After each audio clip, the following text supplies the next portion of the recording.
শালবাগান এলাকায় এক মহিলার গলা থেকে স্বর্ণের চেইন ছিনতাইয়ের ঘটনায় চাঞ্চল্য ছড়িয়েছে।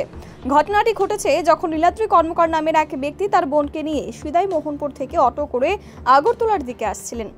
পথের মধ্যে দুই যুবক তাদের অটোর কাছ থেকে এসে নীলাদ্রির বোনের গলা থেকে চেইন ছিনতাই করে পালিয়ে যায়। ঘটনার পর নীলাদ্রি কর্মকার নিউ ক্যাপিটাল কমপ্লেক্স থানায় লিখিত অভিযোগ দায়ের করেন। পুলিশ দ্রুত অভিযান চালিয়ে সন্দেহভাজন দুই যুবককে আটক করে তাদের আদালতে তোলেন এবং আদালতের নির্দেশে তাদের জেলে পাঠানো হয়। পরবর্তীতে ইনভেস্টিগেশন অফিসার জেলে গিয়ে দুজনকে জিজ্ঞাসাবাদ করলে তাদের কাছ থেকে আরও দুই অভিযুক্তের নাম জানা যায়। পুলিশ আজ সেই দুজনকেও আটক করেছে এবং তাদের কাছ থেকে স্বর্ণের চেনটি উদ্ধার করা হয়। নিউ ক্যাপিটাল কমপ্লেক্স থানার ইনচার্জ প্রাজিত মালাকার জানান, 24/9/2025 তারিখে জনৈক নীলাদ্রি কর্মকারের অভিযোগের ভিত্তিতে আমাদের থানাতে একটা এফআইআর রেজিস্টার হয় যে নীলাদ্রি কর্মকার ওনার বোনকে নিয়ে যখন সিলেট থেকে আগরতলা থেকে আসছিলেন তখন একটা অটো রিক্সাতে তারা আসছিলেন এবং সেই অটোতে আকাশ হালদার এবং সুমন নামে দুটি ছেলে ছিল। তো তারা যখন শালবাগান এলাকায় আসেন তখন ওই ছেলে দুটি অটো থেকে নেমে যায় এবং হঠাৎ করে ওনার নীলাদ্রি কর্মকারের বোনের গলার থেকে একটি চেন স্ন্যাচ করে পালিয়ে যায়।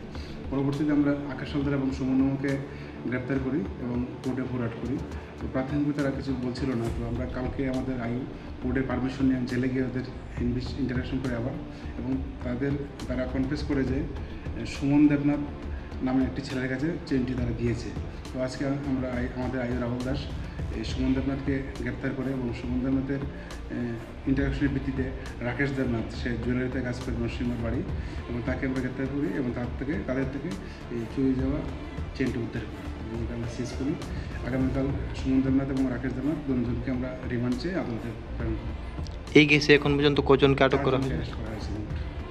লাস্ট যে দুজনকে আটক করা হয়েছে তাদের বাড়ি কোথায়? সুমন দেবনাথ এবং রাকেশ দেবনাথ দুজনের বাড়ি নরসিংহ বাড়ি। কী করে তারা? রাকেশ দেবনাথ এই জুয়েলারিতে কাজ করে এবং সুমন দেবনাথ টেলার। আর কি রয়েছে এই কেসে কেউ এখন অব্দি পাওয়া যায়নি, আমরা দেখছি ইনভেস্টিগেশন। আর যে জিনিসটা হারিয়ে নিয়ে গেছিলো সেটা কি পাওয়া গেছে? এই তো সেই চুরি যাওয়া মাল এবং অনেক ওজন, একটা 5 গ্রামে বাজার মূল্য প্রায় 1 লাখ টাকা। Bureau report, PV north east.